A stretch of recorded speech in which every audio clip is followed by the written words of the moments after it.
Hello friends, welcome back to our channel. Myself Priyanka Singh from Thakur Publication Private Limited. Today my topic is from UP BCom second semester subject chapter number 3 royalty account. So my today topic is strike and lockout. Strike is the situation in which employee himself stop working for some duration to get his demand fulfilled by the employer. The demand can be rise in the salary, they want bonus, they want extra welfare facilities. So to get this done by the employer, they sit on the strike. Due to the strike, the employer as well as employee both get affected. The employee get affected because there is a stoppage of the salary, and the employer get affected because the production and efficiency go down. This is the situation of strike. Now what is lockdown? Lockdown is done by the employer side. That lockdown can be for of 1 month, 2 month, or for whole year.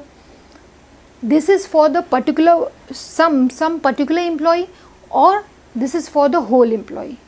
The recent example of lockdown is when the government imposes lockdown due to COVID.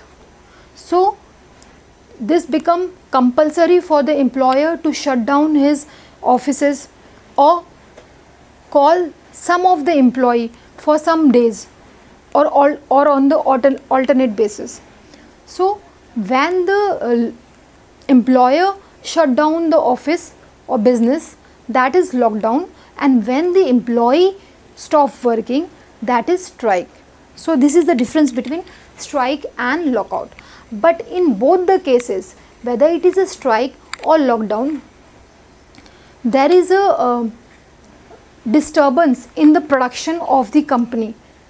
Okay, so when there is a disturbance, it automatically affects the turnover of the company, production of the company, and also the employee.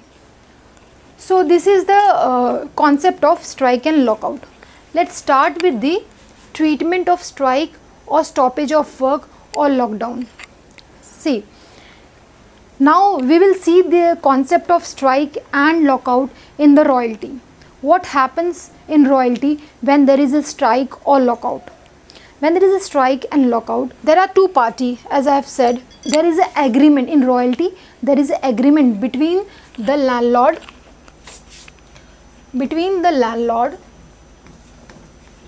and lessee. They have lease agreement. Okay, so they both the party sign a lease agreement in which lessee give royalty to use his land. So they decided, when they signed this lease agreement, they decide that in case in the lease duration, if there is a situation arises of strike or some unavoidable circumstances or lockdown, so in that case lessee will not be able to give the landlord the minimum rent. So we'll see the strike and lockout concept in term of royalty. What will happen in case of royalty if strike and lockout occurs? So in royalty there are two persons, landlord, lessee. Okay, he is the owner of the land, he is the acquirer or land user. Okay, so he has a right to use his land. So in term of that, lessee give him royalty.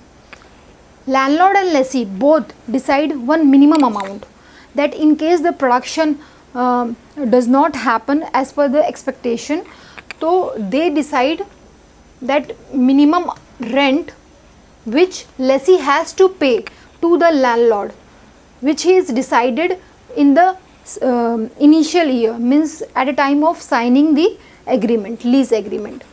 So this amount he has to pay, lessee has to pay. But when the strike or lockout situation occur in the lease agreement, in the lease durations, so how lessee in that situation lessee is not able to pay that minimum rent amount to the landlord. So both of them with the mutual understanding sign an agreement that in case this happens, means this strike or lockout situation occur in the lease duration, they had some set provision, they have set some provision. What provisions are there, that we will see one by one. First, the first situation which both of agreed, lessor and landlord, is that if the strike happens and the lessee is not able to give the minimum rent, in that situation first provision is that to reduce the minimum rent, whatever decided minimum rent they had, they will reduce the minimum rent with a specific percentage. Means at a time of signing the lease agreement, they decide a specific percentage that will be reduced from his minimum rent amount during this during the period of strike or lockout. Means, for example, if a landlord and lessee has an agreement and they decided that to reduce the minimum rent with 10%, means suppose in the initial year minimum rent was decided is of 10,000, specific percentage is 10, and the minimum rent they decided is of 10,000. So what they will do, they will reduce that minimum rent with 10%, means 10% of this is how much, 1000 rupees. So 10,000 minus 1000 rupees, now 9,000 lessee is liable to pay to the landlord. Because of this provision, he will reduce 10% from the minimum rent amount. Okay, this is the first provision. What will be the second provision? The second provision is that on the basis of the strike duration, he will reduce from the minimum rent. On the basis of strike duration, what does this mean? If they both decided that the minimum rent is 10,000, suppose, okay, and the strike duration is of 3 months. So what he will do, he will 3 month duration was the strike period, whole year is of 12 months. So 3 upon 2 into whatever amount this will come,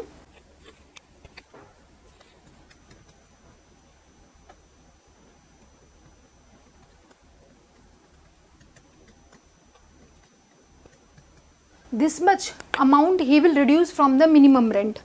Okay, the remaining amount he will be liable to pay, means 10,000 minus 2,500 equal to 7,500. This much amount is liable, lessee is liable to pay to the landlord. So on the basis of strike duration, he reduces his minimum rent amount. And the third situation, in the third situation is that whatever royalty he has earned during the duration of the strike, that same royalty amount will be considered as the minimum rent. Means if he has earned the royalty in this according to this provision, minimum rent is 10,000. Okay, he will not take this minimum rent, he will consider whatever the royalty earn for the duration of the strike is of 6,000. So he will take this 6,000 as a minimum rent.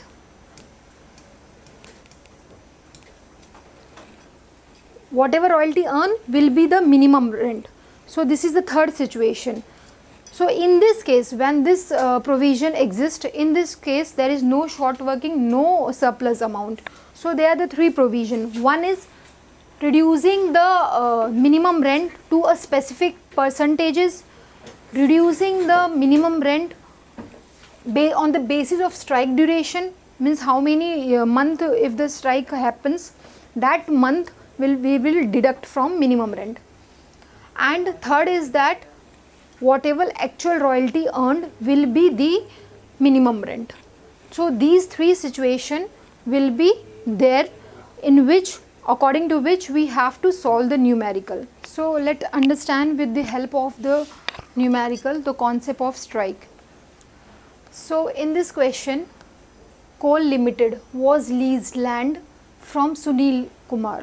Means Coal Limited ने सुनील कुमार से land लिया है, तो Coal limited ने land लिया है तो ये आपका लेसी हो गया, ठीक है, और सुनील कुमार आपका लैंडलॉर्ड हो गया, मीन्स लेसर हो गया। उसके बाद रॉयल्टी क्या डिसाइड की गई है, रॉयल्टी जो अमाउंट है वो 25 पैसे पर टन है, 25 पैसे per ton is the royalty amount. Next minimum rent दिया है हमको 24,000, तो मिनिमम रेंट क्या है 24,000। Short working amount was to be recoup during the first 4 year, तो हम शॉर्ट वर्किंग को रिक्यूप कितने साल में कर सकते हैं, आने वाले 4 साल में हम शॉर्ट वर्किंग अमाउंट को रिक्यूप कर सकते हैं, रिकवर कर सकते हैं अगर शॉर्ट वर्किंग होती है तो। फिर कोल जो हमने लिया है फर्स्ट 4 ईयर का डेटा दिया है कि क्या आउटपुट हमारा निकला है, तो 2013 में 80,000 टन हमने प्रोड्यूस किया है, 2014 में 90,000 प्रोड्यूस किया है, 2015 में 60,000 प्रोड्यूस किया है, बट 2015 में स्ट्राइक हो गया है जो कि 3 महीने का स्ट्राइक है, तो कंपनी का जो प्रोडक्शन है वो स्ट्राइक की वजह से 2015 में अफेक्ट हुआ है। ओके, तो इसका क्या प्रोविज़न होगा आगे हम देखेंगे। अभी 2016 में 1,20,000 टन प्रोड्यूस हुआ है, तो ये 4 साल का डेटा दिया गया है और इक्विपमेंट भी हम फर्स्ट 4 ईयर कर सकते हैं जैसे कि क्वेश्चन में बोला गया है। और हमें यहाँ वो जो 3 प्रोविजंस होते हैं जो मैंने अभी आपको बताया, या तो स्पेसिफिक परसेंटेज लैंडलॉर्ड और लेसी डिसाइड करते हैं उसके अकॉर्डिंग हम मिनिमम रेंट को रिड्यूस कर देंगे, या तो फिर क्या जो स्ट्राइक का ड्यूरेशन है उसके बेसिस में हम मिनिमम रेंट को रिड्यूस कर देंगे, या तो फिर जो रॉयल्टी अर्नड है उसी रॉयल्टी अर्न को हम मिनिमम रेंट मान लेंगे, ठीक है। तो इस 3 प्रोविज़न में से कोई भी एक प्रोविज़न हमें क्वेश्चन में दिया होगा, उसी को हमको फॉलो करते हुए अपना न्यूमेरिकल सॉल्व करना है, और सबसे पहले हमें एनालिटिकल टेबल बनाना है, ठीक है। तो एनालिटिकल टेबल कैसे बनेगा और इस क्वेश्चन में हमें कौन सा प्रोविज़न फॉलो करना है देखते हैं। जैसे कि इसमें लिखा गया है, there was a provision for proportionate reduction in minimum rent in case of stoppage of work by strike, lockout, accident etcetera.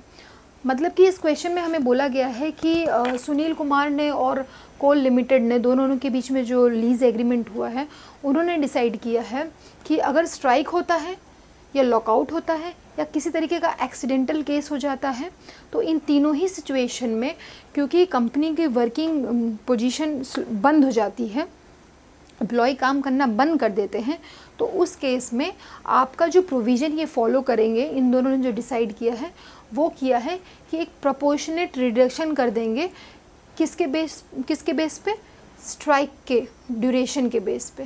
और स्ट्राइक कितने मंथ का था, 3 मंथ का, तो ये ड्यूरेशन एज अ बेसिस लिया। Provision for proportionate reduction in minimum rent means minimum rent को हम रिड्यूस करेंगे उस प्रोपोर्शनेट में जिस प्रोपोर्शनेट में स्ट्राइक के मंथ है, मीन्स कि स्ट्राइक जितने मंथ के लिए हुआ है, तो स्ट्राइक 3 महीने के लिए हुआ है तो वो 3 महीना हम कंसिडर करेंगे रिड्यूस करने के लिए अमाउंट मिनिमम रेंट को। जैसे कि मिनिमम रेंट 24,000 दिया गया है, उसको हम रिड्यूस करेंगे 3 महीने के हिसाब से। अब आगे देखते हैं कैसे करते हैं उस चीज़ को। और हमें बोला गया है कि show the relevant ledger account in the book of Coal Limited. तो कोल लिमिटेड हमारा क्या है, लेसी है, तो लेसी की बुक में और जो relevant ledger account means landlord का अकाउंट, मतलब कि सुनील कुमार का अकाउंट बनाना होगा आपको, शॉर्ट वर्किंग अकाउंट बनाना होगा और रॉयल्टी अकाउंट, ये सारे लेजर हमें कोल लिमिटेड लेसी के बुक में बनाना है, ठीक है। तो सबसे पहले हम रॉयल्टी का शेड्यूल बनाएंगे। रॉयल्टी का शेड्यूल बनाएंगे, कैसे बनाएंगे हम, हाँ, सोल्यूशन हमारा स्टार्ट हो रहा है। रॉयल्टी शेड्यूल या एनालिटिकल टेबल, दोनों इसको हम यूज़ कर सकते हैं, दोनों टर्म हम यूज़ कर सकते हैं। हमें 4 साल का डेटा दिया था तो हमने पहले ईयर मेंशन कर दिया 2013, 14, 15, 16, ठीक है। उसके बाद हमें आउटपुट दिया गया था क्वेश्चन में, पहले साल का आउटपुट था 80,000, तो हमने 80,000 लिख दिया, 90,000, 60,000, 120,000। क्योंकि 2015 में 3 मंथ का स्ट्राइक था, 3 मंथ का स्ट्राइक था, तो हमने यहाँ स्ट्राइक का दिखा दिया, जैसे कि हमें याद रहे कि हाँ 2015 में हमें मिनिमम रेंट को रिड्यूस करना है 3 मंथ के अकॉर्डिंग, तो इसलिए हमने यहाँ स्ट्राइक वर्ड लिख दिया। उसके बाद रॉयल्टी जो हमें बोली गई थी वो 25 पैसे पर टन बोली गई थी, 25 पर टन बोली गई थी, मतलब कि 1 टन का अमाउंट है 0.25 पैसे और हमने प्रोड्यूस किए हैं इतने टन्स। ओके, मिनिमम रेंट हमने फर्स्ट ईयर 24,000 मेंशन कर दिया, ठीक है, क्योंकि वो डिसाइडेड था तो हमें देना ही है। सेकेंड ईयर भी हमें 224 हमने लिख दिया। थर्ड ईयर में हमने 18 लिखा है, इसका हमने कैलकुलेशन किया है, वो कैसे किया है अभी देखते हैं। उसके बाद फोर्थ ईयर में भी स्ट्राइक नहीं था तो हम मिनिमम रेंट 24 था तो हमने 24 मेंशन कर दिया। नाउ रॉयल्टी अमाउंट कितना है वो कैलकुलेट करेंगे, तो ये हम कैसे कैलकुलेट करते हैं, 80,000 जो हमने प्रोड्यूस किया है रॉयल्टी आउटपुट, सॉरी, उस आउटपुट को हम पर टन से मल्टीप्लाई करेंगे तो हमें 20,000, जैसे 80,000 को हम मल्टीप्लाई जब करेंगे 0.25 पैसे से तो हमें मिल जाएगा 20,000 सॉरी। फिर 90,000 को हम मल्टीप्लाई करेंगे 0.25 पैसे से तो हमें मिल जाएगा 22,500। फिर अब इस साल क्योंकि 2015 में स्ट्राइक हुआ है तो हम इसको डायरेक्टली मल्टीप्लाई नहीं करेंगे। इस केस में हम क्या करेंगे, अपना प्रोविज़न फॉलो करेंगे। प्रोविज़न क्या बोल रहा है कि ड्यूरेशन, जो भी स्ट्राइक ड्यूरेशन है उसके बेसिस पे हमें मिनिमम रेंट रिड्यूस करना है।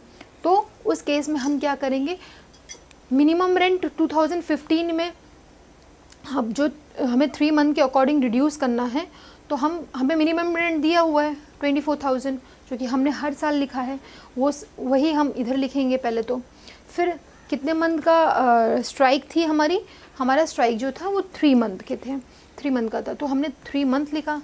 एक साल में 3 महीना स्ट्राइक पे था तो हमने क्या किया, मिनिमम रेंट को 3/12 किया, ठीक है। तो हमारा अमाउंट क्या आया, 3 1 3 4 4 1 4 6 इस तरीके से हमारा 6,000 रुपीज़ आ गया। तो ये 6,000 हम वहाँ नहीं लिखेंगे, ये तो हमने रिड्यूस किया, इतना अमाउंट 3 मंथ का अमाउंट था ये, तो जो कि स्ट्राइक की वजह से हमें रिड्यूस करना है। तो ये 6,000 को जो अभी हमने कैलकुलेट किया है मिनिमम रेंट अमाउंट से, मीन्स 24,000 से 24,000 मिनिमम में से 6,000 को जब माइनस करेंगे तो हमारे पास कितना बचा, 18,000। अब जो ये 18,000 है ये लेसी को पे करना है लैंडलॉर्ड को, इसलिए हमने यहाँ क्या लिखा, मिनिमम रेंट 18,000। ओके, और इसको इससे जब मल्टीप्लाई करोगे तो आपका आ जाएगा ये। फिर 2016 में तो इस तरीके से हमने प्रोविज़न का फॉलो किया है 2015 में। 2016 में नॉर्मल डेज़ थे तो जितना भी आउटपुट आपका था उसको आप मल्टीप्लाई कर दो रॉयल्टी अमाउंट से तो आपको टोटल रॉयल्टी अमाउंट मिल जाएगी, और मिनिमम रेंट आपने 24,000 लिखा है, ठीक। अब इसको हम थोड़ा स्टडी करते हैं कि 2013 में हुआ क्या है, शॉर्ट वर्किंग आई है कि सरप्लस आया है। तो 2013 में रॉयल्टी जो थी 20,000 थी, मिनिमम रेंट था 24,000। तो इस केस में रॉयल्टी कम है और रेंट हमें ज़्यादा देना है, तो मतलब क्या, शॉर्ट वर्किंग जनरेट हो गई, ठीक है, इतना एक्स्ट्रा उसने दिया तो शॉर्ट वर्किंग जनरेट हो गई, इसको हमने कैरी फॉरवर्ड कर दिया। और लैंडलॉर्ड को अब कितना देना है, लैंडलॉर्ड को मिनिमम अमाउंट तो देना ही है, मतलब कि 24,000, तो इसलिए लैंडलॉर्ड को हमने 24,000 दे दिया। 2014 में, अब यहाँ 2014 में हमारी जो रॉयल्टी अमाउंट आया है वो 22,500 आया है और मिनिमम रेंट कितना है 24,000। तो जब हम इसको देखेंगे तो रॉयल्टी कम दिख रही है और मिनिमम रेंट ज़्यादा देना है, तो इस केस में भी हमारी शॉर्ट वर्किंग जनरेट हो गई है। तो शॉर्ट वर्किंग के केस में ये कितना डिफरेंस है इन दोनों के बीच में, 1500 का, ठीक है। तो 1500 को 4 + 1,500, ये इसको प्लस कर लेते हैं, तो ये कैरी फॉरवर्ड कर दिए हमने।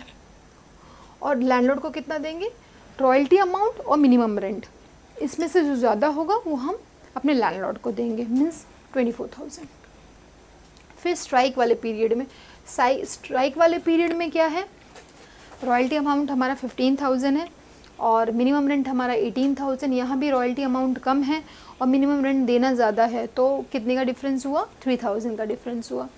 ये 3,000 का डिफरेंस यहाँ हमने कैरी फॉरवर्ड कितना किया था, 5,500। ये कैसे किया था, 4,000 प्लस 1,500, तो 5,500 आएगा। जब इसको इससे प्लस करेंगे, क्योंकि ये भी अभी हम रिकूप नहीं कर सकते क्योंकि सरप्लस तो आया नहीं है, तो 5,500 प्लस 3,000 तो 8,500 आ जाएगा। इसको भी अभी कैरी फॉरवर्ड करके रखते हैं। शॉर्ट वर्किंग का अमाउंट अब टोटल हो गया है 8,500। लैंडलॉर्ड को पेमेंट कितना करेंगे, इनमें से ज़्यादा अमाउंट क्या है, रॉयल्टी अमाउंट की मिनिमम, तो हम 18,000 लैंडलॉर्ड को पेमेंट कर देंगे। ठीक है, 2016 में जो रॉयल्टी अमाउंट आया है वो 30,000 आया और जो मिनिमम रेंट है वो 24,000 है। यहाँ आपका रॉयल्टी ज़्यादा है, मिनिमम कम है। जब रॉयल्टी ज़्यादा होगी और मिनिमम कम होगा तो उस केस में सरप्लस हो जाता है। तो सरप्लस कितने का हुआ, 30,000 में से जब हम 24 माइनस करेंगे तो सरप्लस हमारा 6,000 का हुआ। ठीक है, तो अब ये सरप्लस हम यूज़ कर सकते हैं रिक्यूपमेंट के पर्पज़ से। क्यों, क्योंकि हमें 4 साल का ऑप्शन दिया गया था कि आप आने वाले 4 साल में रिक्यूप कर सकते हो। तो अभी फर्स्ट, सेकंड, थर्ड 3 साल तो हमारा शॉर्ट वर्किंग आया, ठीक है, और ये चौथे साल में हमारा सरप्लस आ गया। बट क्या हम पूरा का पूरा रिक्यूप कर सकते हैं, नहीं कर सकते हैं, क्योंकि पूरा का पूरा अमाउंट तो अगर देखे जाएंगे तो सबको प्लस करेंगे तो 8,500 आता है और हमारे पास जो एक्सेस अमाउंट है वो सिर्फ 6,000 है। तो हम क्या करेंगे, 6,000 पूरा को रिक्यूप कर देंगे। ठीक है, तभी भी हमारे पास कुछ अमाउंट बच गया जिसकी हम शॉर्ट वर्किंग अभी भी है। तो वो कितना अमाउंट है, इतना तो हमने रिक्यूप कर दिया। ठीक है, ये 6,000 हमने रिक्यूप कर दिया, तो मतलब ये भी ख़त्म हो गया और ये भी ख़त्म हो गया और इसमें से हमने सिर्फ 500 ख़त्म किया। तो रिमेनिंग कितना बचा, जब इसमें से खाली 500 ख़त्म किया तो रिमेनिंग हमारा 2,500 हुआ। ठीक है, उसके बाद अब हमने पेमेंट हमें करना है लैंडलॉर्ड को। तो लैंडलॉर्ड को हमने पेमेंट क्या करेंगे, रॉयल्टी और मिनिमम रेंट जो हाईएस्ट होगा। बट यहाँ हाईएस्ट में जो 30,000 रॉयल्टी तो हमने अर्न की थी, मगर 30 में से 6,000 तो हमने रिक्रूटमेंट पर्पस के लिए यूज़ कर लिया। तो बचा कितना, 30 में से अगर 6 माइनस कर देंगे, क्योंकि हमने रिक्यूप कर दिया है उसको, यूसेज कर दिया है उसको देने के लिए, तो बचा सिर्फ 24,000। तो देखा जाए तो सिर्फ 25,000 का ही हम लैंडलॉर्ड को पे कर सकते हैं, बिकॉज हमारे पास बचा सिर्फ 24,000 ही है। तो इस तरीके से हमने रॉयल्टी शेड्यूल बना लिया या रॉयल्टी एनालिटिकल टेबल बना लिया। सारा टेबल एज इट इज़ है जो हम अभी तक प्रीवियस लेक्चर में बनाते आ रहे हैं, कोई डिफरेंस नहीं है। सिर्फ और सिर्फ स्ट्राइक या लॉकआउट या किसी भी एक्सीडेंटल केस में जब वर्किंग को बंद करना पड़ता है तो प्रोडक्शन कम हो जाता है, प्रोडक्शन कम हो जाता है तो लेसी मिनिमम रेंट नहीं पे कर सकता। तो उस केस में 3 प्रोविज़न में से कोई एक प्रोविज़न क्वेश्चन में मेंशन रहेगा, उस प्रोविज़न के हिसाब से हमें मिनिमम रेंट को रिड्यूस करना होता है या मिनिमम रेंट हमारा चेंज हो जाता है, कैलकुलेट करना पड़ता है, जो कि इस न्यूमेरिकल में 2015 में हमने किया है। जो प्रोविज़न बोला गया था कि स्ट्राइक होने की वजह से हम basis of reduction in minimum rent क्या करेंगे, ड्यूरेशन को कंसिडर करेंगे। तो हमने ड्यूरेशन को कंसिडर करते हुए 3 मंथ के ड्यूरेशन को कंसिडर करते हुए मिनिमम रेंट को कम कर दिया और हमारा मिनिमम रेंट नया जो कैलकुलेट करके आया वो हमने यहाँ पुट किया है। तो बस यही डिफरेंस है रॉयल्टी शेड्यूल बनाने में। आगे चल के इसकी एंट्री पास करते हैं, लेजर बनाते हैं, क्योंकि लेजर बोला गया है। तो लेजर में एज सच कोई डिफरेंस नहीं है, जो हम पहले फॉलो करते थे लेसी की बुक में सेम रूल फॉलो करेंगे, उसको हम आगे देखते हैं। तो लेजर अकाउंट बनाते हैं हम इस क्वेश्चन का। इस क्वेश्चन में सबसे पहले हम मेंशन कर देंगे, टाइटल देंगे उसको in the book of Coal Limited, मतलब कि लेसी की बुक में हम बना रहे हैं और शॉर्ट वर्किंग अकाउंट पहले हम बना रहे हैं। ठीक है, तो पहले हम फॉर्मेट अपना ड्रॉ कर लेंगे। Date particular rupee, one side there will be a debit column, other side will be the credit column. Okay, तो सबसे पहले तो एंट्री अगर आपको आती होगी तो उसकी हेल्प से आप लेजर ईजिली कर लेंगे। तो पहली एंट्री क्या होती है, अगर हमें लेसी की बुक में हम बना रहे हैं और हम पहली एंट्री क्या पास करेंगे, ड्यू की पास करते हैं, ठीक है। तो ड्यू की एंट्री मैंने आपको बताया था कि ड्यू की एंट्री होती है आपका इस तरीके से, देखिए 2013 सबसे पहला ईयर था 2013, तो ड्यू की एंट्री हम पास करेंगे। तो royalty account debit to short working account debit to landlord, that is the Sunil Kumar account, ठीक है। तो रॉयल्टी हमने कितनी पे की थी उसको, रॉयल्टी में हम ये अमाउंट लिख देंगे, ठीक है। उसके बाद हम शॉर्ट वर्किंग में ये अमाउंट लिख देंगे और लैंडलॉर्ड को हम कितना दे रहे हैं 24,000, तो ये अमाउंट लिख देंगे, ठीक। वैसे ही हमने यहाँ किया है। Royalty account debit 20,000, short working account 4,000 और सुनील कुमार अकाउंट 24,000। ये पहली एंट्री पास होगी। पहली एंट्री ड्यू की होती है। इस पहली एंट्री का इफेक्ट क्या हमारे लेजर पे पड़ रहा है, क्या इस एंट्री में शॉर्ट वर्किंग कहीं दिख रहा है, हाँ दिख रहा है। कहाँ दिख रहा है, डेबिट साइड, ठीक है। तो ये डेबिट साइड शॉर्ट वर्किंग का कितने अमाउंट से है, 4,000 से। तो हम अपने लेजर में टू सुनील कुमार करके 4,000 लिखेंगे, टू सुनील कुमार करके 4,000 लिखेंगे, टू सुनील कुमार करके 4,000 लिखेंगे, ठीक है। अब इसको, अब क्या और जो आगे की एंट्री होगी, ड्यू के बाद कौन सी एंट्री होगी, ड्यू के बाद पेमेंट की एंट्री होगी। क्या पेमेंट की एंट्री में शॉर्ट वर्किंग आएगा, नहीं आएगा। क्या पेमेंट में आया शॉर्ट वर्किंग, नहीं आया, ठीक है। तो फिर हमारी शॉर्ट वर्किंग के लेजर पे कोई इफेक्ट नहीं है उसका। फिर उसके बाद ट्रांसफ़र करते हैं, क्या ट्रांसफ़र की एंट्री में शॉर्ट वर्किंग आया, नहीं आया, ठीक है। तो यहाँ भी हमारा कुछ इफेक्ट नहीं करता। अब उस केस में तो हम क्या करेंगे, यहाँ एंट्री पास कर दी। ड्यू के केस में शॉर्ट वर्किंग था तो हमने टू सुनील कुमार 4,000 से कर दिया। अब 2013 में कोई भी शॉर्ट वर्किंग की एंट्री नहीं थी, इसलिए हम इसको कैरी डाउन करेंगे 4,000 अमाउंट को और नेक्स्ट ईयर ब्रॉड डाउन करेंगे 4,000 से। तो हमने इसको कैरी डाउन किया, हाँ इसी अमाउंट को हमने ब्रॉड डाउन किया 4,000 को। अब नेक्स्ट ईयर भी फिर हम ड्यू की एंट्री पास करेंगे। तो ड्यू की एंट्री क्या होती है, royalty account debit to short working account debit to landlord. तो रॉयल्टी अकाउंट जो है यहाँ किससे, कितने अमाउंट से हम डेबिट करेंगे, हम अपने इसमें चलते हैं। जैसे कि मैंने आपको बताया था रॉयल्टी अमाउंट हमारी कितनी की होगी, 22,500 की। शॉर्ट वर्किंग 2014 में कितनी हुई है, 1,500। और लैंडलॉर्ड को हमने कितना दिया है, लैंडलॉर्ड को हमने 24,000 दिया है। तो उस एंट्री के अकॉर्डिंग अब हम यहाँ पास करते हैं। ये है 2014 का फर्स्ट ईयर। तो royalty account debit 22,500, short working account debit 1,500, landlord को कितना दिया हमने, 24,000, दोनों को मिला के, ठीक है। तो अब वापस वैसे ही करेंगे, सुनील कुमार को हम वहाँ लेजर में डेबिट करेंगे। सुनील कुमार को हमने डेबिट किया 1,500 से, ओके। इस 1,500 से हमने सुनील कुमार को डेबिट किया।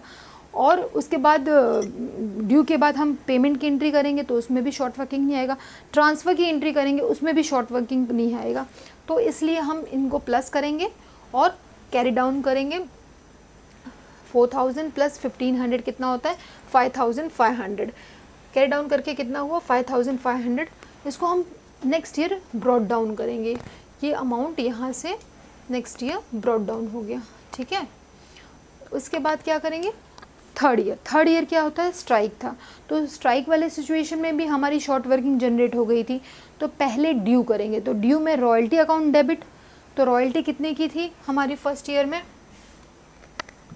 Royalty account debit 15,000, short working कितने की आई, 3,000। लैंडलॉर्ड को कितना पे किया टू लैंडलॉर्ड, तो लैंडलॉर्ड हमने किया पे 18,000। वही एंट्री हमने यहाँ पास की और फिर उसको लेजर में ट्रांसफ़र करेंगे। 15,000 royalty account debit, short working account 3,000, Sunil Kumar 18,000, ठीक है। इसी को हम लेजर में देख लेते हैं। लेजर में हम क्या करेंगे, सुनील कुमार को हमने डेबिट किया कितने से, 3,000 से। तो जब हम इसको प्लस करेंगे 5,500 प्लस 3,000 तो 8,500 होता है। इसी को हमने कैरी डाउन किया, फिर कैरी डाउन करके ब्रॉड डाउन कर देंगे, कैरी डाउन करके ब्रॉड डाउन कर देंगे, ठीक है।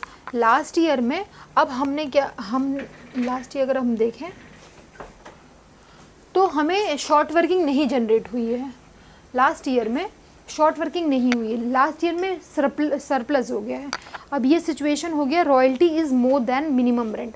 जब royalty is more than minimum rent होती है तो हमारी एंट्री उल्टी हो जाती है। उल्टी इन द सेंस, पहले हम रॉयल्टी टू सुनील कुमार करते हैं, जो कि हमने रॉयल्टी हमें कितनी देनी है, रॉयल्टी कितनी हमने जनरेट की थी 30,000 की फर्स्ट ईयर में। फिर सेकेंड ईयर में क्या, फर्स्ट सिचुएशन रॉयल्टी ड्यू की होती है, सेकेंड पेमेंट की करते हैं। तो पेमेंट करते वक्त हम देखेंगे कि कुछ सरप्लस हुआ है तो वो सरप्लस हम रिक्यूप कर देंगे। तो इसलिए हमने शॉर्ट वर्किंग में वो सरप्लस अमाउंट को रिक्यूप किया 6,000 को, ठीक है। Sunil Kumar debit 30,000 to short working accounts, 6,000 excess amount था तो वो 6,000 होल अमाउंट हमने यूज़ किया रिक्यूपमेंट पर्पज़ के लिए। ये 6,000 पूरा हमने रिक्यूपमेंट के लिए यूज़ कर लिया।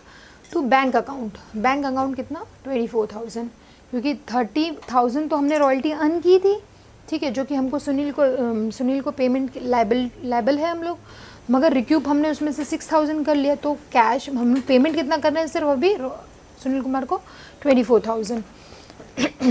तो अब यहाँ देखते हैं रॉयल्टी को हमने यहाँ क्रेडिट किया है, तो लास्ट ईयर में हम क्या करेंगे, सुनील कुमार को क्रेडिट करेंगे 6,000 से।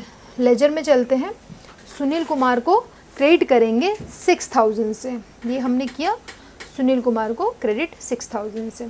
बस उसके बाद शॉर्ट वर्किंग का कुछ है नहीं, ठीक है। उसके बाद यहाँ एक शॉर्ट वर्किंग का हमने यहाँ क्रेडिट किया है, ठीक, 2,500 से। तो यहाँ हम लास्ट ईयर में पीएनएल को क्रेडिट करेंगे 2,500। लास्ट ईयर में हमने पीएनएल को क्रेडिट किया है 2,500 से, ठीक। 6,000 प्लस 2,500 8,500 लास्ट ईयर हमारा इस तरीके से ये टैली हो गया, ठीक है। ये जो ईयर था यहाँ रॉयल्टी ज़्यादा थी, यहाँ रॉयल्टी ज़्यादा था, और ये दो जो ईयर था, ये तीनों ईयर सॉरी, रॉयल्टी यहाँ कम थी, मिनिमम रेंट, ठीक है। तो यहाँ शॉर्ट वर्किंग जनरेट हो गया था इस वजह से, और यहाँ सरप्लस हो गया था, ठीक है। तो इस तरीके से हमने शॉर्ट वर्किंग अकाउंट ओपन बना दिया। नेक्स्ट क्या बनाएंगे हम, नेक्स्ट हम बनाएंगे लैंडलॉर्ड का अकाउंट। लैंडलॉर्ड कौन है, सुनील कुमार है। तो सुनील कुमार के इसमें एंट्री हमने पास करी दी है, बस उसको हम पोस्टिंग करेंगे इस समय। तो सुनील कुमार अकाउंट, सॉरी यहाँ डी गायब हो गया है, एक साइड में डी लिखेंगे, राइट हैंड साइड में हम क्रेडिट लिखेंगे, डेट पर्टिकुलर रुपी, इस तरीके से हमने सुनील कुमार का अकाउंट बना दिया। सेम एंट्री जो हमारी पहले ड्यू की रहेगी, तो ड्यू में हमारे सुनील कुमार मेंशन थे फर्स्ट ईयर में, हमने उनको क्रेडिट किया है। तो फर्स्ट ईयर में 24,000 से क्रेडिट किया है, सेकेंड ईयर में भी हमने क्रेडिट किया है, और थर्ड ईयर में भी हमने क्रेडिट किया है। तो मतलब क्रेडिट किया है, तो क्रेडिट साइड में हम रॉयल्टी और शॉर्ट वर्किंग, क्रेडिट साइड में, लेजर के क्रेडिट साइड में हम रॉयल्टी और शॉर्ट वर्किंग फर्स्ट ईयर में देखेंगे। क्रेडिट साइड में सुनील कुमार के अकाउंट में रॉयल्टी और शॉर्ट वर्किंग जितना अमाउंट कितना मेंशन किया है 20,000 और 4,000, ये कहाँ से हमें मिला 20,000 और 4,000। नेक्स्ट ईयर में हम क्या लिखेंगे 22,500 और 1,500। उसके नेक्स्ट ईयर में क्या लिखेंगे, देखो, ठीक है, इस तरीके से रॉयल्टी 20,400, ठीक है, पहले ईयर में शॉर्ट वर्किंग जो जनरेट हुई थी। दूसरे ईयर में हम क्या करेंगे 22,500 और 1,500, ठीक। इस तरीके से हमने फर्स्ट ईयर पहले देख लेते हैं। 20,000 रॉयल्टी थी, शॉर्ट वर्किंग 4,000 थी, टोटल 24,000 हुआ। पेमेंट कितना करना है हमको, पेमेंट की एंट्री, सुनील कुमार को हमने कितना पेमेंट किया, डेबिट किया है 24,000 से, तो उसके लेजर में बैंक को हम डेबिट करेंगे 24,000 से। हमने उसके लेजर में बैंक को डेबिट किया है 24,000 से। सेकेंड ईयर में हमारी कितनी क्या एंट्री हो रही है सेकेंड ईयर में 2014 में रॉयल्टी और शॉर्ट वर्किंग, रॉयल्टी कितनी जाएगी 22,500, शॉर्ट वर्किंग कितनी जाएगी 1,500। तो हमने क्या किया 22,500 और शॉर्ट वर्किंग है 1,500, जब इन दोनों को प्लस करेंगे 24,000, तो हमें कितना पेमेंट करना है सुनील कुमार को, हमने पेमेंट किया है 24,000। Sunil Kumar account debit to bank account 24,000, यही 24,000 को हमने यहाँ डेबिट कर दिया है, ठीक है। फिर 2015 में भी शॉर्ट वर्किंग हुई थी, तो शॉर्ट वर्किंग गैस कितनी हुई थी हमारी, स्ट्राइक का मन था तो शॉर्ट वर्किंग हुई थी, क्या हुई थी, सुनील कुमार को हमने रॉयल्टी अकाउंट को हमने डेबिट किया है 15,000 से, शॉर्ट वर्किंग अकाउंट को हमने डेबिट किया है 3,000 से, और सुनील कुमार को क्रेडिट किया है 18,000 से। तो शॉर्ट वर्किंग और रॉयल्टी अमाउंट हम लेजर में दिखाएंगे उसके, short working 15,000 royalty 15,000, short working 3,000, और पेमेंट टोटल कितना करना है, हमने कितना पेमेंट किया है उसको 18,000 का पेमेंट किया है, ठीक है। तो हमने यहाँ 18,000 का एंट्री पास कर दी टू बैंक करके सुनील कुमार को, ठीक है। 2016 सरप्लस ईयर था, तो इसमें शॉर्ट वर्किंग नहीं हुई थी, इसमें हमारा सरप्लस हुआ था, तो सरप्लस को हमने यूज़ किया है शॉर्ट वर्किंग को रिक्यूप करने के लिए, क्योंकि 4 साल का ऑप्शन था। तो यहाँ सुनील कुमार को हमने पहली एंट्री ड्यू की पास की, जिसमें रॉयल्टी अकाउंट तो सुनील कुमार किया है, तो सुनील कुमार को हमने क्रेडिट किया है 30,000 से, तो उसकी लेजर पे जब चलेंगे तो हमने क्रेडिट किया है, तो हम क्रेडिट करेंगे by royalty account 30,000, by royalty account 30,000, ठीक है। और फिर हमने दूसरी एंट्री पास की है, अब पेमेंट करेंगे, पेमेंट इसमें हम जो शॉर्ट वर्किंग का सब अमाउंट था 6,000, उसको हम रिक्यूप कर सकते हैं सरप्लस अकाउंट से, तो हमने उसको सुनील कुमार को डेबिट किया है 30,000 से, शॉर्ट वर्किंग को क्रेडिट किया है 6,000 से, बैंक को क्रेडिट किया 24,000 से। तो हम डेबिट में जो सुनील कुमार का अकाउंट है वहाँ चलते हैं और बैंक और शॉर्ट वर्किंग लिखते हैं। डेबिट में बैंक